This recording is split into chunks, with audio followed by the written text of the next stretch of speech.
مساء الخير عليكم. الحلقة الرابعة من شرح تانك. هنتكلم عن الحلقة الرابعة من الموسم الثالث لشارك تانك. الحلقة دي أول حلقة في الموسم يبقى فيها 4 شركات مقدمين، وبصراحة كان في تنوع كويس في المشاريع. كان في شركة بتقدم سيرفيس، شركة بتقدم موبايل ابليكيشن، وشركتين بيقدموا برودكتس. الحلقة دي كان فيها 2 من أغرب النقاشات اللي أنا شفتهم في شارك تانك، وهنتكلم عليهم بالتفصيل. بس كمان ظهر فيها مشاعر للشاركس تجاه المتقدمين كانت حلوة جدا. كل الشركات اللي قدمت في الحلقة دي قدرت تطلع بعروض، وأتمنى أن كل العروض دي تتنفذ بالشكل اللي هي ظهرت بيه في الحلقة. وللي ما يعرفش، مش كل العروض اللي بتتقال قدامنا في الحلقة بتتنفذ بالشكل ده، أو يمكن تتنفذ أصلا، لأن بعد الحلقات بيتم عمل حاجة اسمها ديو ديليجنس. الديو ديليجنس ده زي ما تقدر تقول كده مراجعة مالية وقانونية للشركة. انت قلت ان ببيع ب20 مليون جنيه في السنة، وبناء على الكلام دوت الشاركس بدأوا يدوا عروض، وطبعا تفاصيل تانية انت قلتها في البيتش اللي موجودة. مين يقول ان التفاصيل دي حقيقية ومعاك دوكيمنت تثبت الكلام دوت، تثبت مبيعاتك، الوضع القانوني للشركة، مفيش ديون على الشركة، وبالتالي لو كلامك مظبوط الديل ده بيتم زي ما هو. لو في تعديلات ممكن الديل ده يتغير، وممكن كمان ما توصلوش لاتفاق والديل ما يتنفذش خالص. فاتمنى ان الديلز اللي كانت موجوده في الحلقه تتنفذ بالشكل اللي هي كانت موجوده عليه. كمل الحلقه للاخر لو عايز تعرف تفاصيل اكتر، ولو عايز تعرف مين هو نادر زهران اللي اغلب الشاركس يعرفوه من اول ما دخل عليه.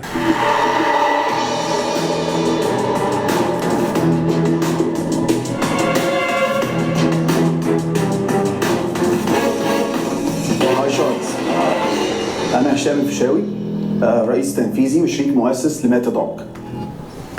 ميتا دوك شركة متخصصة في الرعاية الصحية، بيقدموا خدماتهم عن طريق موبايل ابليكيشن. الشركة دي موجودة في 3 دول منهم استراليا والسعودية، وعاملين شركة هولدنج في أمريكا. واللي ما يعرفش يعني ايه شركة هولدنج، يعني عامل زي شركة ماذر كومباني في موجودة في أمريكا تملك بقية الشركات اللي موجودة بعد كده في أي دولة تانية. ولو حابين نتكلم عن ليه بنعمل كده بالتفصيل في حلقات تانية ابعتوا لنا. الشركة شغالة في السوق بقالها 5 سنين، وقدرت تخدم في الفترة دي حوالي 80 ألف مريض، وعملت مبيعات بقيمة 270 مليون جنيه.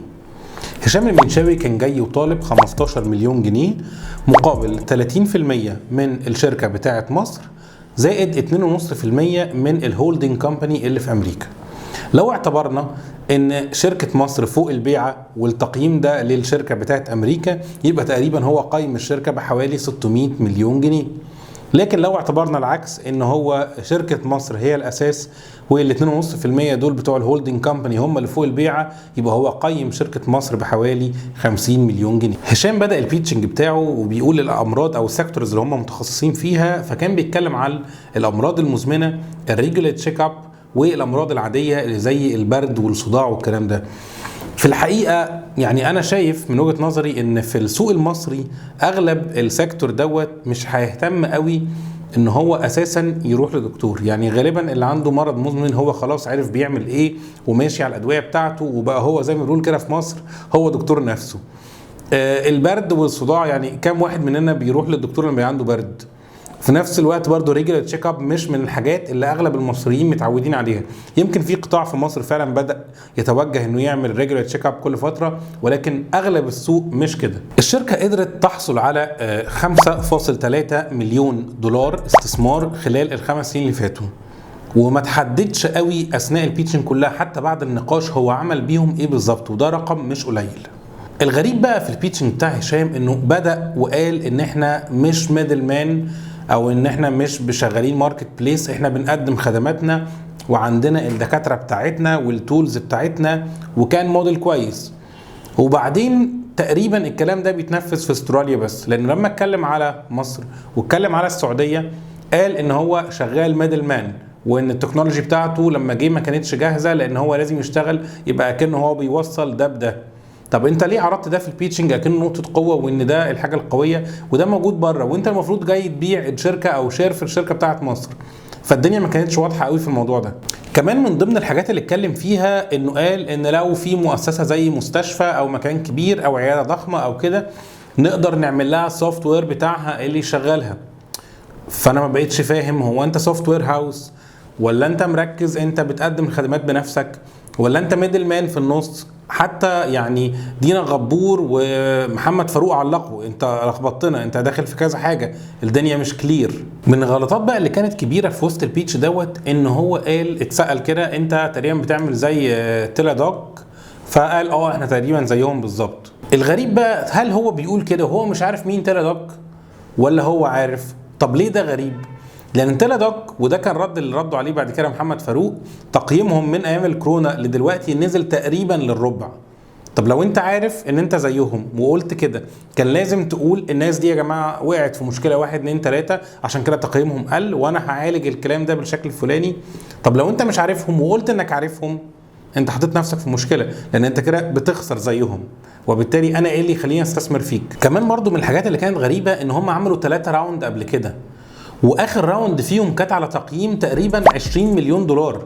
فانت جاي تقيم الشركه النهارده ب 600 مليون جنيه لو افترضنا ان انت بتقيم الشركه الام يعني او الهولدنج كامباني بالرقم ده، وهي كانت متقيمه بمليار جنيه. اتس فيري ويرد. طب 3 راوند ولسه عايز راوندز ثانيه ولسه كمان داخل على الراوند كمان شهرين على كلامه.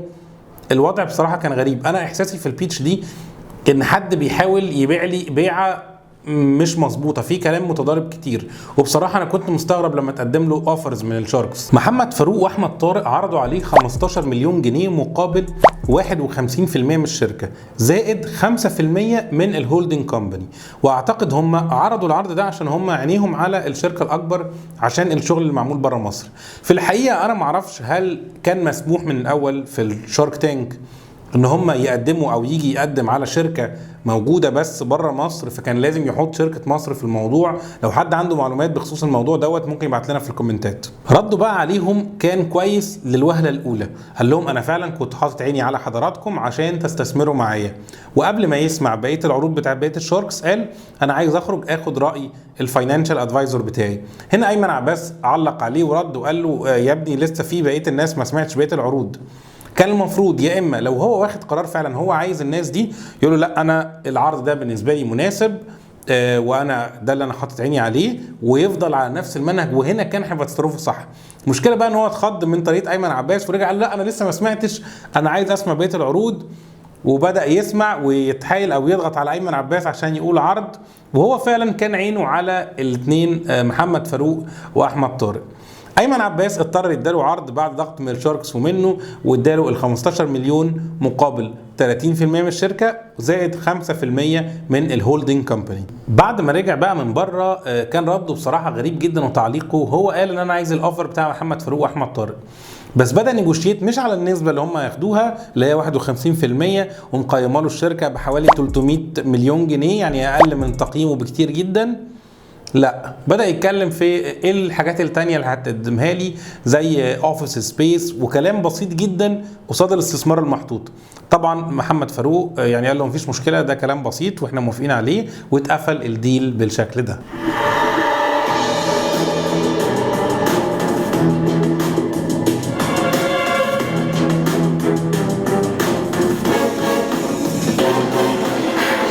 هاي شارك، أنا منى أحمد فاوندر أونبورد. أونبورد شركة شابة بتقدمها صاحبتها منى أحمد، شركة شغالة في مجال الكيترينج اللي هو يعني تقديم الخدمات بتاعة الأكل في الإيفنتات زي الشركات، في أعياد الميلاد، التجمعات، يعني الحاجات اللي زي كده. الشركة شغالة من أواخر 2022، قدرت في 2023 تعمل مبيعات 1.7 مليون جنيه مصري، المتوقعة تقفل 2024 بمبيعات حوالي 7 مليون جنيه. شركة حاليا موجودة في مصر في القاهرة وموجودة في الإمارات. منى كانت جاية وطالبة 3 مليون جنيه مقابل 15% من الشركة، يعني تقريبا مقيمة شركتها بحوالي 20 مليون جنيه مصري. في الأول كده بقى أنا عندي تعليق كده عام بصراحة على فكرة إن أنا بقول الأسك بتاعي في أول حاجة قبل ما أقول البيتشنج. انا مستغرب الموضوع ده جدا، يعني انا حاسس انه بقى ترند، او هو لا الناس كلها بتقول كده فالناس بتمشي ورا، يعني هو ده بقى البيتشنج اللي بيتعمل في شارك تانك. انا بعرض عليك حاجه وبقول لك سعرها قبل ما اقول لك الحاجه هي ايه وبتعمل ايه وممكن تكسبك ايه. يعني انا بحس ان لو الاسك ده، يعني لو انا جيت طلبت رقم كبير قوي قصاد فالويشن عالي او قيمه قليله من الشركه، انا ممكن اقفل الناس اصلا ما يبداوش يسمعوا او يركزوا في الرقم ده وما يسمعوش انا بقول ايه. والعكس لو قلت رقم قليل، يعني انا حاسس الموضوع مش ريزنبل. يعني انا محتاج اعرض الاول، اقول ايه اللي انا بقدمه، ايه الفرصه اللي موجوده، ويا جماعه الفرصه دي قيمتها كذا. طبعا من بدايه البيتشنج وكان واضح ان منا صغيره شويه في السن، متوتره جامد، يعني قلقانه برجلها كده بتتهز، وحتى دينا غبور حاولت تهديها. ولكن برضه هي عملت جروس محترم جدا. يعني هي في 2023 عامله 1.7 مليون جنيه في السنه. في اول 6 شهور في 2024 عامله حوالي 4 مليون جنيه، فالجروس ده عالي. ولكن اللي كان ملفت بالنسبه لي ومش مفهوم ومحدش سأل فيه، ان هي لما عملت ال 1.7 مليون كان النت بروفيت 30%، دلوقتي النت بروفيت بتاعها 50%. الرقم ده فرق كبير، مع ان حصل زياده في اسعار الرو ماتيريال بتاعتها، والمفروض الشركه بتكبر فالاوبكس تزيد وبالتالي نسبه الربح تقل. انا مش عارف الجاب ده حصل منين. البنت نفسها عندها شغف كبير وحب للي هي بتعمله، ولكن الموضوع ما فيهوش ميزه واضحه قوي. هي بتقدم تيبلز فيها شويه اكل معمول له ستايلينج بشكل معين. كمان لما اتسالت على شويه حاجات هل انت بتخبزيها عندك او لا، اكتشفنا ان في حاجات كتيره هي بتشتريها جاهزه، لكن هي بتعمل الجزء بتاع الستايلينج. يعني فانا حسيت ان البروجكت هو فود ستايلينج اكتر ما هو كيترينج. يعني نسبه الربح بقى اللي هي بتتكلم فيها حاليا اللي هي 50%، ده رقم كبير. فيدل على حاجه من الاثنين، يا اما هي مش عارفه تفرق بين الجروس بروفيت والنت بروفيت، يا اما هي فعلا بتقدم حاجه مميزه قوي او الستايلينج بتاعها وطعم الاكل اللي بيتحط مميز جدا فقادره تحط اسعار كبيره. لكن الغريب بقى ان هي جايه طالبه 3 مليون جنيه وهي متوقعه تقفل السنه على حوالي 7 مليون جنيه. طب لو انت بتكسبي ال 50% من ال 7 مليون يعني 3.5، طالبه 3 مليون تعملي بيهم ايه؟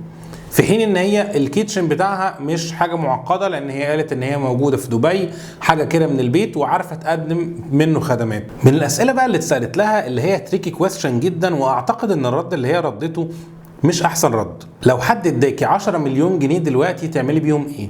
بصراحه لو انا واقف مكانها وانا جاي طالب 3 مليون جنيه هيبقى ردي واضح جدا عشان ارد عليك. ما ينفعش وانا واقف كده، ده موضوع محتاج دراسه. انا ال 3 مليون اللي انا طالبهم عارف انا هعمل بيهم ايه بالظبط ومحدد كل النقط بتاعتهم. لكن لو خدت 10 مليون جنيه الاول هبقى عارف انا هعمل بيهم ايه قبل ما اطلبهم، لكن لو حد اداهم لي دلوقتي انا مش هاخدهم لانه هيكونوا مسؤوليه عليا ومش هعرف اتصرف بيهم صح. في نقطه غريبه قالتها في وسط الكلام، ان انا مش كل الحاجات بشتريها جمله، لا في حاجات لازم تكون بريميوم وتكون قويه فلازم اشتريها قطاعي من السوبر ماركت. الكلام ده متضارب مع فكره ان انا بعمل تقريبا يوميا كل يوم تيبل، وكمان يعني ده معدل كل يوم تيبل، لكن الحقيقه ان هم بيتكربسوا في الويك اند، بيبقى عندها ضغط وممكن تعمل في اليوم 4 تيبلز. طب انت بتعملي بالشكل ده وبالذات الجبن بتجيبيها قطاعي، طب ليه ما اجيبش جمله طالما انا عندي استهلاك بهذا الشكل؟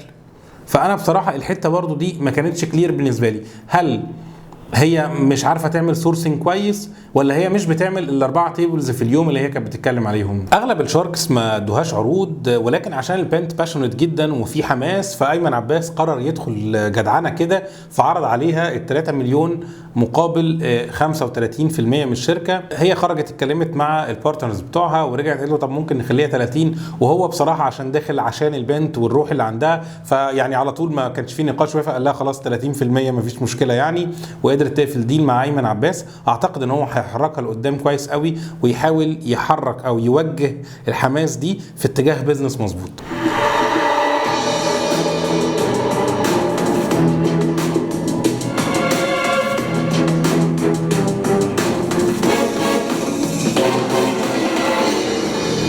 هاي شاركس، انا اسمي انتوني عياد وجاي النهارده اكلمكم عن براند عندها معايير انها تكون واحده من انجح الماركات العالميه. Outdated شركه متخصصه في صناعه البيزكس، والفكره بتاعت الاسم كانت جايه من ان البيزكس نيفر outdated، يعني هو الفكره نيجاتيف شويه بس كاتشي. أنتوني كان جاي وكلامه مليان حماس وطموح، وهو بيتكلم عن الشركة اللي نفسه تكون أكبر شركة في العالم وتنافس كل الشركات العالمية. الشركة شغالة في السوق بقالها 8 شهور بس، وقدرت تحقق مبيعات 13 مليون جنيه، ومتوقع انه يقفل السنة على 25 مليون جنيه، وده رقم كبير بالنسبة للشركة أول سنة ليها تشتغل. أنتوني كان جاي وطالب 500 ألف جنيه بس مقابل 5% من شركته، يعني مقايم الشركة ب10 مليون جنيه. فكرة ان الشركة شغالة في البيزكس بس ده ايدج في حتة ان هو نيفر اوت ديتد فعلا، وهيفضل شغال طول الوقت، ولكن برضه هو داخل بيناطح مع شركة زي كارينا. فالشركة اللي هو بيتكلم عليها هي هتشتغل في منافسة مع شركات كبيرة قوي، وهو في كلامه كان بيقارن نفسه بالشركات الكبيرة والاكشنز بتاعت الشركات الكبيرة، وحلو قوي ان هو يكون باصص عليها. بس الفكرة ان الاسك اللي هو طالبه يعني ما يعملش اي حاجة من الحاجات اللي هو عايز يعملها دي، فكان في بداية البيتشنج في يعني اختلاف كده اللي انت بتتكلم فيه بعيد خالص عن الاسك اللي انت طالبه. كمان لما كمل كلامه وقال انه باع ب 13 مليون في 8 شهور بس، ده زود الاستغراب ان انت بعيد قوي عن الاسك انت بتتكلم في حوالي نص مليون جنيه، وكمان بيبيع بنسبة ربح عدت 60%.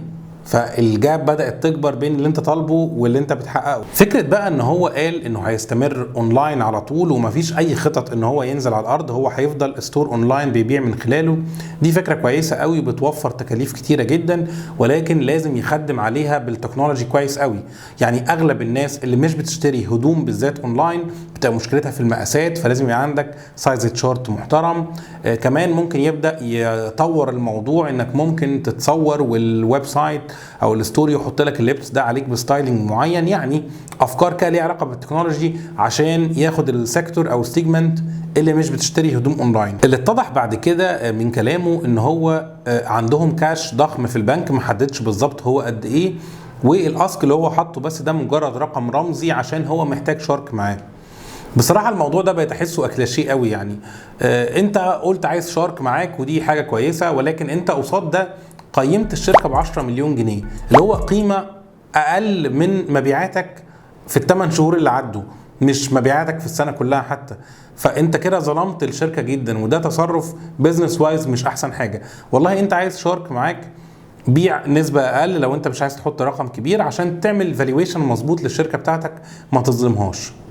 بلس انت هتبيع ب25 ومتوقع تعمل مبيعات او متوقع تعمل بروفيت 60%، يعني انت هيبقى معاك حوالي 13 مليون جنيه كاش. لو صرفت منهم جزء انت ستيل معاك بوزيتيف كاش كويس او رقم مرعب زي ما انت قلت. ليه محتاج شارك معايا؟ لو انت محتاج استراتيجيك بارتنر عشان انت مش شاطر قوي في البيزنس او محتاج حد يوجهك، دي خدمة انت ممكن تشتريها من غير ما تطلع ايكويتي من الشركه عندك. بلس ان انت بتبيع ايكويتي 5%، مين هيركز معاك؟ انا لو اشتريك في شركه ب5% انا غالبا هبقى حاطط فلوس بس، وجات او ما جاتش انا بقى يعني اكني براسك بالفلوس دي، لكن مش هقعد اركز مع الشركه وابقى موجود في البورد بتاعها واتابع اللي بيحصل بالتفصيل ما لم اكن املك 30% من الشركه. فانا بصراحه شايف لو انت معاك كاش فلو كان المفروض تروح تتعلم بيزنس، تشتري السيرفيس دي كونسلتيشن بفلوس، احسن ما تبيع ايكويتي من الشركه وتقيم شركتك باقل من القيمه بتاعتها. ولو انت بقى طالع وعايز شارك معاك عشان ينجمك او تعمل ماركتنج او يزقك لقدام، اعتقد لو اتحط فلوس برضو هتجيب ناس اهم من كده بكتير. لو جبت حد بابليك فيجر واتدفع له مليون جنيه 2 مليون جنيه هينجمك اكتر من الشارك بكتير. محمد فاروق بقى كان اول حد يديله عرض، بس هو اتكلم في نفس النقطة اللي بقولها، انه قال له انا مش هدخل بصراحة في شركة ب5%، اقل حاجة اكون موجود ب20%. فعرض عليه مليون جنيه مقابل 20% من الشركة، يعني تقييم 5 مليون جنيه. دخل بعديه احمد طارق اكتر مرة بصراحة يعجبني، هو استثمر في الشخص نفسه وشاف الطموح والحماسة اللي عنده، وقال له انا عندي 6 براندات عايزك تدخل تديرهم كلهم، تبقى انت الليدر اللي بيوجه السفينة دي، وهديك ال 500,000 جنيه اللي انت راتبهم مقابل 5% من الشركه. فبصراحه العرض انا كنت شايفه كويس قوي. دخل بعد كده السويدي علق عليهم وعرض 4 مليون جنيه مقابل 50% من الشركه، يعني تقريبا قيم له الشركه بحوالي 8 مليون، ولكن هيديله 4 مليون جنيه، يعني 8 اضعاف الرقم اللي هو كان طالبه. ايمن عباس كمان اداله اوفر وقال له انا هديك 3 مليون جنيه مقابل 30% من الشركه، اللي هو تقريبا فالويشن 10 مليون جنيه.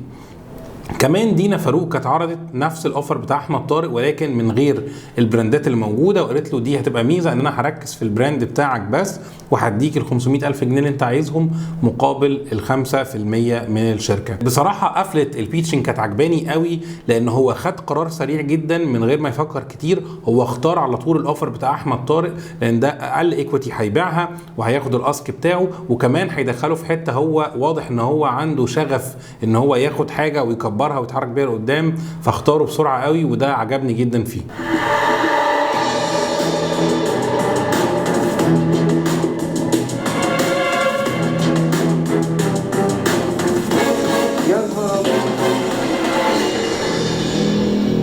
مساء الخير يا مهوات، مساء الخير يا شاركس. رايت هوم أول شركة دخلت أساس الرتان في مصر. أساس الرتان هو أساس أو الدور بيبقى عبارة كده عن شكله عامل زي النسيج من شرايط بلاستيك ملفوفة على عيدان أو مواسير ميتال، ودلوقتي في بعض الأحيان بقى يبقى موجود على حاجات بلاستيك يعني. ودي كانت أول شركة تدخله مصر من الاستيراد، بعدين التصنيع المواد الخام بتاعته هنا، وتصنيع الفرنيتشر كله هنا.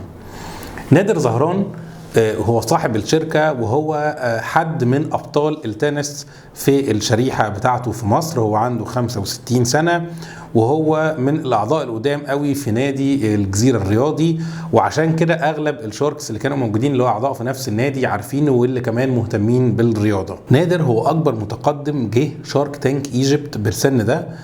هو كان جاي وطالب 10 مليون جنيه مقابل 50% من الشركة، وقال حرفيا كده الشارك لازم يدخل ب 50% عشان يكون ايدينا في ايدين بعض فعلا ونتحرك مع بعض.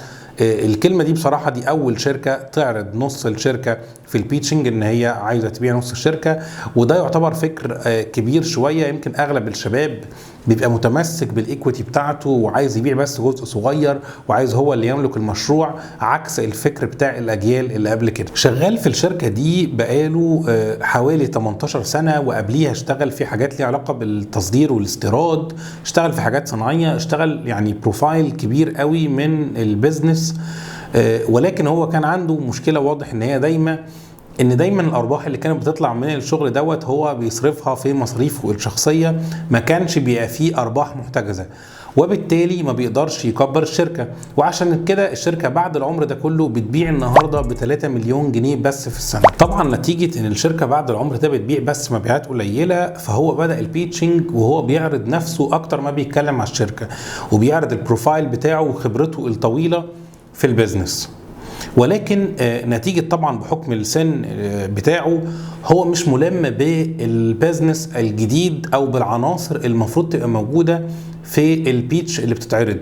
في طبعا عناصر محددة ممكن نتكلم عليها في فيديو لوحده، ولكن ده يعتبر شغل حديث شوية في البيزنس ما كانش موجود في الأجيال القديمة. وبرضو أعتقد أنه أثناء الفترة دي كلها كان شغال بفكر التاجر أكتر ما هو شغال بفكر البيزنس مان، لأن المفروض وحتى موجود في بعض قوانين الاستثمار أن لازم تشيل جزء معين من الأرباح تبقى أرباح محتجزة، ويبقى عندك مخزون استراتيجي عشان تعرف تحافظ بيه على الشركة.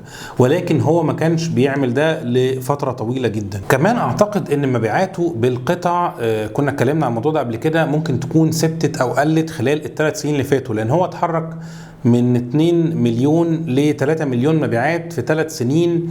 فالانكريز ده مش كبير كفلوس مع زيادة الاسعار والتعويم اللي حصل. اعتقد ان ممكن يكون مبيعاته بالقطع يعني يا ثبتت يا قلت. اللي كان جميل بقى في الموضوع ان هو كان عارف هيعمل ايه بال10 مليون دول. هيجيب بيهم مكن معين عشان يقلل التكلفه، هيجيب رو ماتيريال اكتر عشان يقلل التكلفه. هو واضح انه عنده مشكله في الحته دي ومش عارف ينافس قوي في السعر، ولكن هو عارفها وحاطط عينه عليها. البيتشنج بتاعته ما طولتش والنقاش ما طولش، لان كان واضح ان الشركه يعني حجمها بيصغر. حتى هو في وسط الكلام قال ان المصنع صغر من 3000 متر ل 300 متر بس. ولكن بقى القفله بتاعته احمد طارق عمل حركه عجبتني جدا وخلتني انا شخصيا احبه قوي. قام في وسط النقاش راح لايمن عباس الناحيه الثانيه ووشوشه كده في ودانه، واتضح ان هم اتفقوا على حاجه، ورجع قعد مكانه تاني. بعدها قرروا ان هم يدوا له اوفر، وكان الدافع ان احنا عايزين نشجع الروح دي، ان حد لسه في السن ده بيعمل بيزنس جديد وبيتحرك لقدام ولسه عايز يعمل حاجه جديده ولسه عايز يكبر الشركه، وادوا له اوفر 4 مليون جنيه مقابل ال 50% من الشركه، وال6 مليون التانيين اللي هو عايزهم هيدوا له كريدت لاين، يعني حاجه كده زي الاوفر درافت اكاونت، يعني لو احتاج بيهم خامات بيسحبوا الفلوس دي او الجزء منها يجيبوا بيه الخامات ويردوهم تاني بنسبه انترست ريت. يعني لو حابين تعرفوا اكتر عن شكل الكريدت لاينز اللي بيتعمل ممكن نعمل له حلقه تانية، اكتبوا لنا في التعليقات لو دي حاجه مهمه بالنسبه لكم. ولكن كانت قفله البيتش بصراحه او النقاش بتاعه كانت جميله جدا وفيها مشاعر من الشاركس بتشجع الشخص وبتشجع كمان الناس اللي بتتفرج ان طول الوقت افضل اسعى وتحرك واعمل شغل وتحرك لقدام. ودي كانت نهايه الحلقه الرابعه من شرح تانك. لو عايزين تعرفوا تفاصيل اكتر او تسالوا في حاجات معينه ابعتوا لنا في الكومنتات، وما تنسوش تابعوا كل حلقات شرح تانك.